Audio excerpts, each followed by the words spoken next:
శ్రీమాత్రే నమః. శివదుర్గా ఛానల్ కి స్వాగతం. అందరికీ కూడా ఆ అమ్మవారి ఆశీస్సులు ఉండాలని మనస్ఫూర్తిగా ఆ తల్లిని వేడుకుంటూ ఈ రోజు మనం అక్టోబర్ 30వ తేదీన కోటి సోమవారం. ఈ రోజున ఈ కథ వినడం వలన పరమేశ్వరుని యొక్క సంపూర్ణమైనటువంటి అనుగ్రహానికి మనం పాత్రులవుదాం. భక్తి శ్రద్ధలతో ఈ కథను వినండి. కాంచీపురంలో సిరియాలు అనేటటువంటి ఒక వీరశైవ భక్తుడు ఉండేవాడు.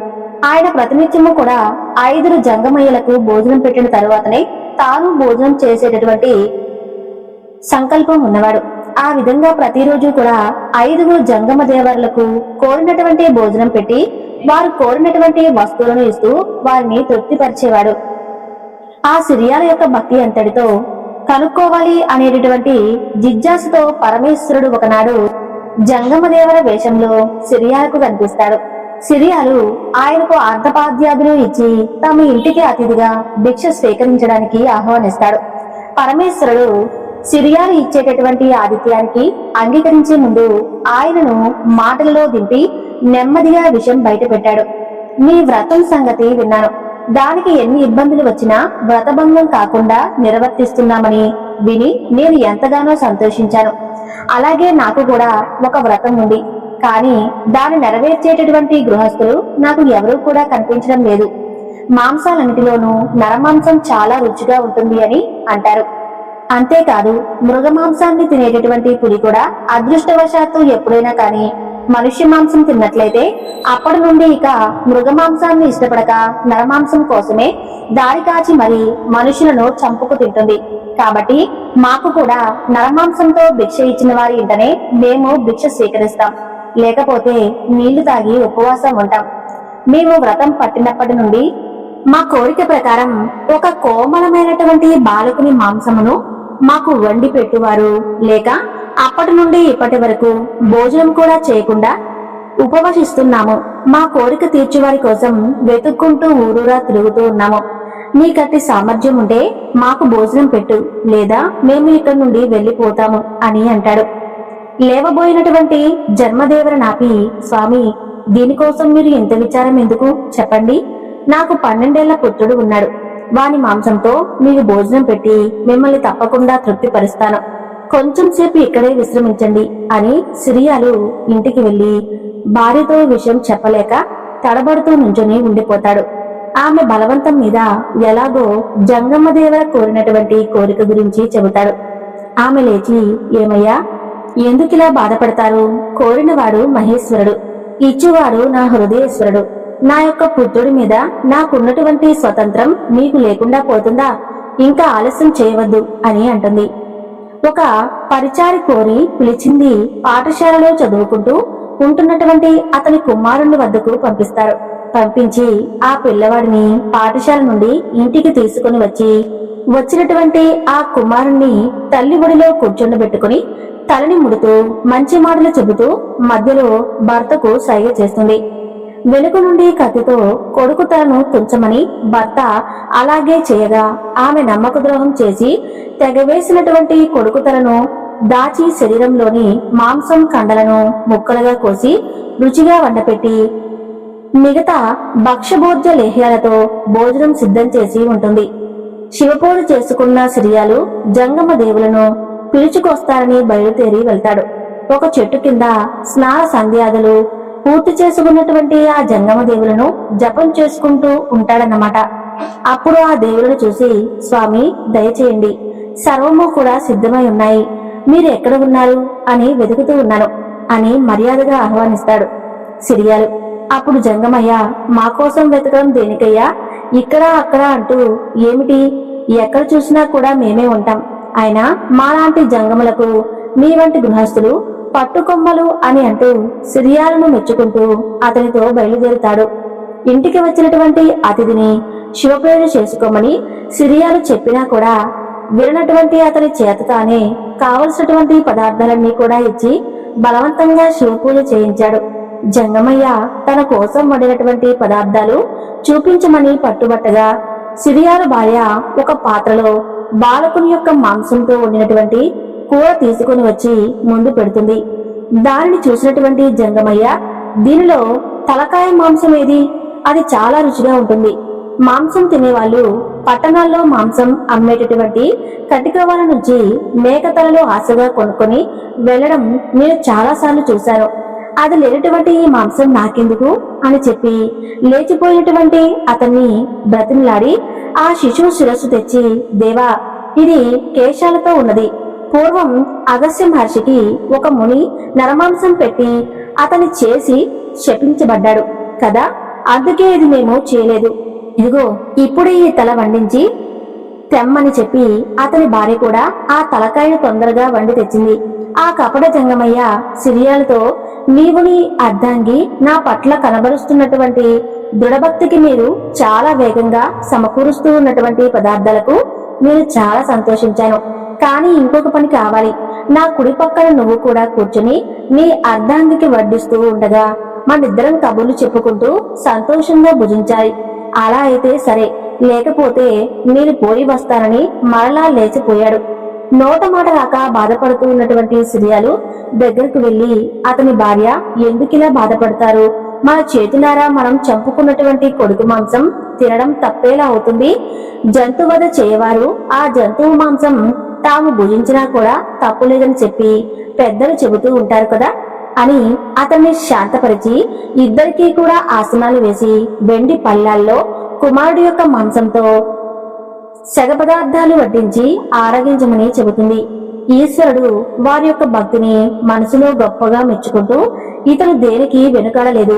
ఇతని భార్య ఇతని కన్నా కూడా సాహసిగా ఉంది. స్త్రీలకు మామూలుగా మనోనిబ్బరం ఎక్కువగా ఉంటుంది, కానీ స్త్రీల అన్నింటికంటేనూ మనోనిబ్బరం పురుషులకు ఉండదు కదా. వీళ్ళను మోసం చేయలేము అని ఆలోచించుకుని సిరియాలతో, అవునోయ్ శెట్టి, ఇంట్లో అన్ని కూడా సమకూర్చారు. ఇంకా మనం భోజనం చేయడమే తరువాయి. కానీ ఇంకొక గొప్ప లోపం ఉంది. దానిని కూడా తెలిస్తే సుఖంగా నీతో విందు ఆరగించి నా తోవ నేను పోతాను. ప్రపంచంలో ఎవరైనా కానీ తమ ఇంట్లో విందు ఏర్పరిచినప్పుడు పుత్రమిత్ర, కలత్ర, దాసదాసి జనాలతో ఆనందించాలి కదా. నీకు కుమారుడు ఉన్నాడని చెప్పావు కదా, అతన్ని కూడా పిలువు, వారితో విందు ఆరగిద్దామని అంటాడు. సిరియాలు కన్నీళ్లు ఉబికి వస్తూ ఉండగా దీనమైనటువంటి స్వరంతో, మహేష, స్థితి మీకు తెలిసి కూడా మీరిలా నన్ను తిప్పలు పెట్టడం తగునా? నాకు ఒక్కడే కొడుకు ఉన్నాడని, వారి మాంసమే మీకు విందుగా ఆరగిస్తున్నానని ముందే చెప్పాను కదా, అదే చేశాను. వారెక్కడెక్కడికన్నా వెళితే పోయి పిలిచి వచ్చేవాణ్ణి. చనిపోయినటువంటి నా కొడుకును నేనెలా పిలవను? పిలిచినా కూడా వాడెలా వస్తాడు? ఈ ఆలోచనలన్నీ మానుకుని ముందు మీరు భోజనం చేయండి అని చెబుతాడు. దానికి ఆ జంగమయ్య మహోద్రేకంతో లేచి బాగా కోపగించుకున్న వాడిలా, చిచి, నీవు పుత్ర కుతంత్రుడువు, అపుత్ర యాత్ర కతరాస్తి అని అంటారు కదా. నీలాంటి గతిమారిన వారి ఇంట్లో భోజనం చేయటం కన్నా ఇవాటికి పస్తు ఉండడం మేలని చెప్పి విసుక్కునేటటువంటి జంగమయ్యకు సమాధానం చెప్పలేక సిరియాలు కూడా మౌనంగా ఉండిపోయాడు. జంగమయ్య సిరియాలు భార్యను పిలిచి, తిరువెంగళాంబ, నీ మగుడు ఎంత చెప్పినా కూడా వినకున్నాడు. నువ్వైనా సరే నా మాటను విని నీ యొక్క చిన్న కుమారుణ్ణి పేరు పెట్టు పిలువమ్మా. తల్లి పిలిచినా రాని బిడ్డడు ఎవరు కూడా ఉండరు కదా. బిడ్డలకు దేనికైనా కాని అడ్డం ఉన్నది, కాని మాతృప్రేమ ఎప్పుడూ కూడా అడ్డురాదు. జనని పిలిచినా పోయినటువంటి తనయుడు కూడా పరుగు పరుగున వస్తాడు అని అతను చెప్పగానే అతనికి మొక్కి మహాప్రసాదం అని అనుకుని తిరువెంగళాంబ ఇంట్లో అన్ని మూలా తిరుగుతూ కొడుకును పిలవసాగింది. ఆ బాలకుడు సజీవుడై పరుగెత్తుకుని రాగా ఆ పిల్లవాడిని తీసుకుని జంగమయ్య ఉన్నటువంటి ప్రదేశానికి వెళ్ళింది. ఆవిడ అక్కడ జంగమదేవరా బదులు సదాశివుడు ప్రత్యక్షమై ఉన్నాడు. వారి యొక్క భక్తికి మెచ్చి వారిని తన ప్రమద గణాలలో కలుపుకొని కాంచీపుర వాసులందరినీ కూడా కైలాసంలో స్థానం ఇచ్చాడు పరమేశ్వరుడు. పరమేశ్వరుడు ఉన్నటువంటి సిరియాలు గర్వాన్ని మాత్రం జయించలేకపోయాడు. మరి ఆ కథ గురించి కూడా తెలుసుకుందాం. సిరియాలకు బంధుమిత్రు సమేతంగా కైలాసాన్ని పొందాడు అని చెప్పి కాస్త గర్వం ఏర్పడుతుంది. దానితో సాక్షాత్తు పరమేశ్వరుడంతటి వాడే తన భక్తిని మెచ్చి తన కుమారుని బ్రతికించి తనకి బంధుమిత్ర గణంతో సహా శివగణంలో చోటిచ్చాడని చెప్పి అహంభావం చూపసాగాడు. ఈయనకు వచ్చినటువంటి గర్వాన్ని అణిచివేయాలని పరమేశ్వరుడు నిర్ణయించుకుంటాడు. ఒకరోజు మనం ఒకసారి భూలోకానికి వెళ్లి వద్దాం. రమ్మని చెప్పి అతని చేయి పట్టుకుని ఇద్దరూ కలిసి జంగమ రూపాల్లో భూలోకానికి ఒక ఇంటికి వెళ్తారు. వారిని చూసినటువంటి ఎంతో సంతోషించి, మా ఇంటికి పావనం చేయడానికి వచ్చినటువంటి భూరుద్రుడు మీరు మా ఇంట భిక్షకై రండి అని చెప్పి ప్రార్థించి వారిరువురికి శయ్యపరిచి కొంచెం సేపు విశ్రాంతి తీసుకోండి, నేను ఈ లోపల వంట చేసేసి స్నానానికి ఏర్పాట్లు చేస్తానని చెప్పి తన పనిలో నిమగ్నమవుతుంది. వీరిరువురు సంతోషంగా కబుర్లు చెప్పుకుంటూ ఉండగా నిమ్మవ వంట పూర్తి చేసి స్నానానికి నీరు పోద్దామని కడవ తీసుకుని ఏటికి వెళ్ళింది. ఇక నిమ్మవకు ఒక కొడుకు ఉన్నాడు. అతను పశువుల కాయటానికి వెళతాడు. మధ్యలో ఆకలి వేసి ఇంటికి వచ్చి అమ్మా అమ్మా అని పెద్దగా పిలుస్తూ తల్లి కోసం వెతికాడు. నిమ్మవ్వ కనిపించలేదు. కానీ ఒక పల్లెంలో మాత్రం చక్కగా అతడి కోసం చేసి పెట్టినటువంటి భోజనం కనిపిస్తుంది. ఆ పిల్లవాడికి పాపం ఎంతో ఆకలిగా ఉంటాడు కదా, ఆకలి వేయటం వలన అవి చూడగానే అబ్బాయికి తినాలనిపిస్తుందన్నమాట. వెంటనే వాటిని తీసుకుని తింటూ బయటికెళ్తూ నీళ్లు తీసుకొస్తున్నటువంటి తల్లి కంటపడతాడు. అంతే, ఆమె కొడుకును చూసి భక్తుల కోసం సిద్ధం చేసినటువంటి వంటను ముట్టుకొని తింటావా, నీలాంటి కొడుకు ఉంటే ఏమి లేకుంటే ఏమి అని చెప్పి కోపంతో ఆ పిల్లవాడిని చావకొట్టి గాలిలో తోసేసి ఆ శవంపై ఒక తుక్కు కప్పి చూచి స్నానం చేసి మళ్ళా పరిశుద్ధంగా వంటలన్నీ కూడా చేసేసి తిరిగి మళ్ళా స్నానానికి నీరు తీసుకురావడానికి ఏటికి వెళ్తుంది.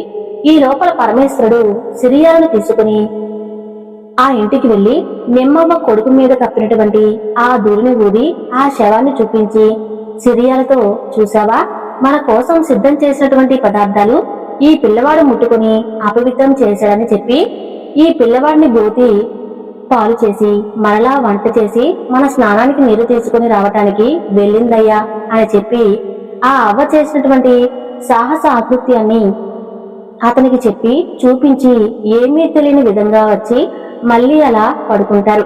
ఇంతలో ఆ నిమ్మవ్వ వచ్చి లేచి స్నానం చేసి వేగంగా శివపూజ కానివ్వండి, ఇప్పటికే చాలా ఆలస్యమైపోయింది, బాగా ఆకలిగా కూడా ఉండి ఉంటారు కదా అని చెప్పి వారికి శివపూజ సామాగ్రి అంతా కూడా సిద్ధం చేసింది. వారు స్నానాలు చేసి విభూది రుద్రాక్షలు ధరించి శివపూజ చేసి ఆవిడ వడ్డించినటువంటి పదార్థాలు భుజించడానికి ముందే, అబ్బా, నీ కొడుకు ఇంతకు ముందు ఎక్కడికి వచ్చి నీ కోసం వెతికి నువ్వు కనిపించిన ఏటో వెళ్లిపోయాడు, పాపం ఎంత ఆకలిగా ఉన్నాడో ఏమిటో, అలాంటి పిల్లవాడిని వదిలి మేము భుజించడం మంచిది కాదు కదా, అతన్ని కూడా పిలిచి తీసుకునిరా, మేము ముగ్గురం కలిసి తింటాం, అప్పటిదాకా మేము ఇక్కడే ఉంటాం, ఆగి ఉంటాం, తొందరగా పిలుచుకునిరా అని చెప్పి చెబుతాడు శివయ్య. ఆ మాటలు విన్నటువంటి నిమ్మబ్బ, ఓ నీలకంఠ, నన్ను ఎందుకయ్యా మాయ చేస్తున్నావు, ఆడదానిని నన్ను భ్రమలో పడేస్తున్నావా ఏమిటి, లేదంటే నీ వేషాలు మానుకో, నేనేమన్నా సిరియాలను అనుకుంటున్నావా, కొడుకును చంపి నిన్ను మెప్పించి తిరిగి ఆ కొడుకుతో నువ్వు ఇచ్చేటటువంటి కైలాసం నాకేం అవసరం లేదు, నా కొడుకు స్వయం కృతాపరాధ దోషంతో చనిపోయాడు, వాడి పాపం వలనే వాడు పోయాడు, అలాంటి పాపిష్టి కుమారుడు నాకెందుకు, వాడు ఉంటే ఏమిటి లేకపోతే ఏమిటి, నేను వాడిని పిలవను, వాడు రాడు, పొద్దు పోతుంది, మీరు భోజనం చేయండి, నా కొడుకు మాట మీకెందుకు, పాపాత్ముడు చావక బ్రతుకుతాడా ఏమిటి, చచ్చినవాడు మరలా వస్తాడా, వచ్చినా కూడా నేను మెచ్చను, ఇంకా ఆలస్యం చేయకుండా మీరు భోజనం చేయండి అని చెబుతూ ఉన్నటువంటి నిమ్మవకు ధైర్య సాయుధ్యాలను సిరియాలు సిగ్గుపడి ముఖం దించుకున్నాడు. అతను నిశ్చేష్టుడై ఉండగా పరమేశ్వరుడు పార్వతీ సమేతంగా ప్రత్యక్షమయ్యాడు. అది చూసినటువంటి నిమ్మవ, పరమేశ్వర, ఏమిటయ్యా నీ లీలలు, ముందు ఒక కొంటె వేషంతో రావటం, మమ్మల్ని ఏమో భ్రమలో పెట్టడం, ఆ తర్వాత నీ నిజరూపం చూపించి రమ్మని చెప్పి పిలవటం, వరములు కోరుకోమనడం, నీకు పనులు చేసేటటువంటి ఈ పనులు నాకు తెలియనే తెలియవు, నేను మనిషినైనా కాని నీ మాయలకు మాత్రం లొంగను, నువ్వు నా ఇంట భోజనానికి వచ్చావు, 2 సార్లు నా చేత వంట చేయించావు, ఇప్పుడు భోజనం మానుకుని ఇలా మాయా రూపాలు చూపిస్తే నేను ఊరుకోను, ఇది వరకు భక్తులాగా నేను నీ యొక్క మాయోపాయాలను లొంగి నీవు ఇచ్చేటువంటి వరాలకు సంతోషించి ఈ లోకంలో చిరకాలం బ్రతికి చివరకు కైలాసాన్ని చేరేదానని కాదు, నువ్వొకవేళ ఇప్పుడే కైలాసానికి రమ్మన్నా నేను రాను, ఇంకేమీ వేషాలు లేకుండా తిన్నగా కూర్చొని నేను వండినటువంటి వంటలన్నీ అరగించి మరీ వెళ్ళు, అప్పటిదాకా నిన్ను మాత్రం వదిలిపెట్టను, కదలనివ్వను అని చెప్పి పట్టుబడుతుంది. పరమేశ్వరునికి వేరే దారి లేక ఆమె వడ్డించినవన్నీ కూడా తింటూ తన గర్వానికి సిగ్గుపడుతూ ఉన్నటువంటి సిరియాలను అనునయిస్తూ, నువ్వు ఎందుకింత చిన్నబోతున్నావు? పన్నగ భూషణుడి యొక్క భక్తుల చరిత్రలు నీవెప్పుడూ వినలేదా అని అతనికి ఇంకొక కథ కూడా చెప్పసాగాడు పరమేశ్వరుడు. నిమ్మవ వద్ద నుండి సిరియాలను తీసుకుని పరమేశ్వరుడు జంగమదేవర వేషంలో హలియాయుధపురం వెళ్ళాడు. అయితే అక్కడ వీరిని దూరం నుండి చూసినటువంటి హలాయుధుడు వీరికి ఎదురు వచ్చి తమ ఇంటికి తీసుకుని వెళ్లి అన్ని రకాల పరిచర్యలు కావించి భోజనం పెట్టి అప్పుడు నెమ్మదిగా అడగసాగాడు, హరిమూర్తులారా, మీరు ఎక్కడి నుండి ఇక్కడికి వచ్చారు? నా గృహం పావనం చేయడానికి మీరిక్కడికి వచ్చారా? భగవశ్చరూపులైనటువంటి మిమ్మల్ని చూసి నాకు చాలా సంతోషం వేసింది. నా పూజలు అందుకుంటూ ఇక్కడే కొంతకాలం ఉండండి అని చెప్పి వేడుకుంటాడు. దానికి పరమేశ్వరుడు, పత్తాకేశరమా వంటి జంగమాలను మీ వంటి గృహస్థులే కదా సర్వదా నిర్వహించేది. మేము ఒకే చోట ఉండేవాళ్ళం కాదు. భక్తుల పూజలు అందుకుంటూ అన్ని ఊర్లలో ఉండేటటువంటి శివవ్రత దూరీములను నిరీక్షిస్తూ ఉంటాం. భక్తులు ఎక్కడ ఉన్నా వెతికి మరీ వారి ఇంటికి వెళ్తూ ఉంటాము. వారు కూడా మమ్మల్ని వారి యొక్క ప్రాణలింగములను భావిస్తూ ఉంటారు. మా మెరుగుని వారు ఎవ్వరూ ఉండరు. మేము జన్మించినది నిరాలంబపురం. మా జననీ జనకులు ఎవరో కూడా మీకు తెలియదు. మమ్మల్ని ముందు నుంచి పెద్ద పెద్ద చేసింది కూడా మీ వంటి భక్తులే. అంతదాకా ఎందుకు, మొన్న ఈ మధ్యనే సిరియాల చెట్టు వద్దకు ఒక అతిథి వచ్చాడు. ఆ అతిథి అతని పుత్రుడి యొక్క మాంసాన్ని విందులో కోరాడు. అతను అలాగే చేయగా పరమేశ్వరుడు అతని మరలా బతికించి పునర్జన్మనిచ్చి కైలాసం తీసుకుని వెళ్ళాడు కదా. అప్పుడు మేము అక్కడే ఉండి మా కళ్ళారా చూశాము అని చెబుతూ ఉండగా, అలా ఇంద్రుడికి ఏమి తెలియని వాడి వలె ఏమిటి, సిరియాల పరమేశ్వరుడు జంగమ రూపముని వచ్చి నీ కొడుకును చంపి ఆ మాంసాన్ని మాకు పెట్టమని నిజంగా కోరాడా అని అడిగాడు. దానికి పరమేశ్వరుడు, అవును, ఈ కథ ఏదో మేము ఎక్కడో విన్నది కాదు. ఆ సమయంలో మేము అక్కడే ఉండి ఉన్నాం, అంతా చూశాము. ఇంకా నీకు నమ్మకం కుదరకపోతే దీనికి అనేక సాక్ష్యాలు కూడా ఉన్నాయి. కాబట్టి ఈ సిరియాలో ఒక చరిత్రను కూడా కవులు ఎందరో రాశారు. నాటకులుగా కూడా ప్రదర్శిస్తూ ఉన్నారు. గొర్రెల కాపర్లు ఆట విడుపు సమయంలో మహిళలు పని పాటల్లో ఈ యొక్క కథాగానం జరుగుతూనే ఉంది అని నమ్మబలుకుతూ ఉన్నాడు. ఇదుడు అదంతా కూడా వింటూ చాలా కోపంతో, ఆహా, ఏమిటిది, ఆశ్చర్యకరమైనటువంటి గాథ విన్నాను. రాక్షసులు తినేటటువంటి మనుషు మాంసాన్ని పరమేశ్వరుడు తినగోరాడా? సరే, కోరయాడే అనుకో. దయావిహీనుడై యముడిలాగా కొడుకును చంపాలని ఆ శెట్టికి ఎలా బుద్ధి పుట్టిందే అనుకో. తల్లి కూడా ఎలా అందుకు ఒప్పుకుంది? తన కుమారుడైనంత మాత్రాన చంపడానికి అతనికి అసలు స్వతంత్రం ఎక్కడ ఉంది? ఆత్మహత్య చేసుకుంటేనే ఎంతో పాపం కదా. మరి ఇంకో ప్రాణిని చంపితే అసలు ఎంతటి పాపమైనా పరమేశ్వరుడు నరమాంసం కోరాడు, కానీ కొడుకును చంపి పెట్టమని అడగలేదు కదా. మరి అలాంటప్పుడు స్వయంగా తన శరీరంలోనే కొంత కండకోస్తి పెట్టవచ్చు కదా. కొడుకు శరీరం కన్నా కూడా తమ శరీరం ఎక్కువ కనికారం లేక, పాపభీతి రవ్వంత కూడా లేక కొడుకును చంపినటువంటి వాడి భక్తి ఎంతటి, అలాంటి మూఢభక్తిని పరీక్షింపబోయినటువంటి ఆ మూఢదైవం యొక్క దైవత్వం ఎక్కడా? అటు ఘోరాకృతాన్ని ఆచరించినటువంటి ఆ పరమేశ్వరునికి, శ్రీ ఆలడికి, ప్రమద గణానికి వెళ్లి అని అందరికీ కూడా చాటింపు వేయించాడు. సిరియాలుడు అతని కోపం చూసి భయపడ్డాడు. కానీ అతను, మీరు జంగమ రూపంలో వచ్చారు కాబట్టి మిమ్మల్ని మన్నిస్తున్నాను, లేకపోతే మీరు కూడా దండార్హులే అని అంటూ, ఇంకా పరమేశ్వరుడు రాక్షసులచే పూజింపబడుతున్నాడు కాబట్టి రాక్షసత్వం సిద్ధించదు, దైవత్వం ఎలా నిల్చును? అందుకే సిరియాలుచే అలాంటి పని చేయించాడు అని కోపంతో అనేక దుష్భావాలను ఆడుతూ ఉండగా పరమేశ్వరుడు సిరియాలుడు ఏమీ మాట్లాడలేక చిన్నబోయినటువంటి ముఖాలతో అలా ఐదుని శాంతింప చేయడానికి ఒక మూల ఒదిగి కూర్చున్నాడు. పరమేశ్వరుడు శ్యామలాదేవిని తలుచుకుంటాడు. శ్యామలాదేవి ఒక పేద ముత్తైదులాగా జంగమ భక్తురాలి రూపంలో వస్తుంది. హలాయుధుడు ఆమెను కూడా లోపలికి తీసుకుని వెళ్లి సత్కరిస్తాడు. ఆమె హలాయుధుని పొగుడుతూ, నీవు జంగమ భక్తులకు ఏది కోరితే అది ఇస్తావని ప్రతీతి లోకంలో కూడా ఉంది, అది విని ఇలా వచ్చాను అనగా, హలాయుధుడు సిగ్గుతో లోకంలో ఉన్నటువంటి భక్తులలో అధమాధములను అంటే శ్యామలాదేవి తానెవరో తెలియజేసి, నీవు పరమ భక్తుడు కాబట్టి నేను నీకు దర్శనమిస్తున్నాను అని అతన్ని ఆశీర్వదించి అందరి విషయాలు తెలిపెను. ఈ యొక్క పరాక్షుడు మీ దృఢభక్తికి మెచ్చి మీకు లొంగి నీతో తెడసిమిసి సిగ్గుపడి మాట్లాడలేక నన్ను తలుచుకొనగా నేను ఇప్పుడు వచ్చాను అని చెప్పింది. హలాయుధుడు సిగ్గుతో తల ఉంచుకుని పరమేశ్వరుని అనేక విధములా పొగిడి, పరమేశ్వర, నన్ను మాయ చేసి భ్రమ పెట్టి లేనిపోయినటువంటి కారుకూతలు నా చేత కూయించి, పైగా నేను చెందవలసినటువంటి వంటిలా భావంతో ఏమీ ఎరుగని వారి వలె నిల్చుంటివా? పైగా మా అమ్మను కూడా రప్పించావు. అయినా నాదే పొరపాట్లే, ఆవిడ ఎక్కడ ఉంది అని అనుకున్నాను. నీ యొక్క అర్ధాంగే కదా, సదా నీతోనే ఉంటుంది కదా. నీవు ముందే నీ నిజస్వరూపంతో కనిపించినా నేను ఇలాంటి దుర్భాషలాడే వాడిని కాదు కదా. లేకపోతే నా మూఢత్వం లోకానికి ఎలా తెలుస్తుంది? అదీ కాక భక్తుల యొక్క అహంకారాన్ని అణగదొక్కడానికి ఇలాంటి వేడుకలకు నీవు బాగా పూనుకుంటావు. ఇంకా చాలు, నీ యొక్క నిజరూప దర్శనం ఇవ్వమని చెప్పి అలా ఐంద్రుడు కోరుకుంటాడు. ఆ తర్వాత అదంతా చూస్తున్నటువంటి సిరియాలుడు తనను కూడా మన్నించమని ప్రణమిల్లుతున్నటువంటి ఆ సిరియాలను లేవనైతే, నీ వంటి భక్తుడు ముల్లోకాలలో లేడు, కానీ నీలో కొంచెం అహంకారం ఏర్పడింది. అయినా మనం అలా అనుకోవటం మనం అహంభావాన్ని తెలియజేసేలా చేస్తుంది. అహంకారము కేవలం మాయ, దాన్ని జయించిన వాడే మాయను జయించిన వాడవుతాడు.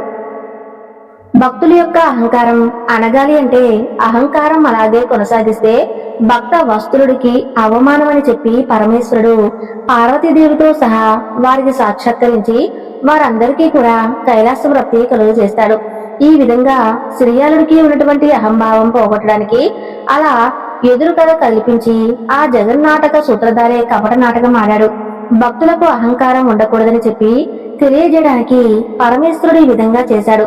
ఇది పరమేశ్వరుని యొక్క భక్తులైనటువంటి నిమ్మవ్వ, సిరియాలు, హలాయుధుడికి యొక్క భక్తుల కథలు. పరమేశ్వరుడు చేసినటువంటి అద్భుతమైనటువంటి లీలలు ఈ వివరణను ఇంతటితో ముగిస్తున్నాను. సర్వే జన సుఖినో భవంతు.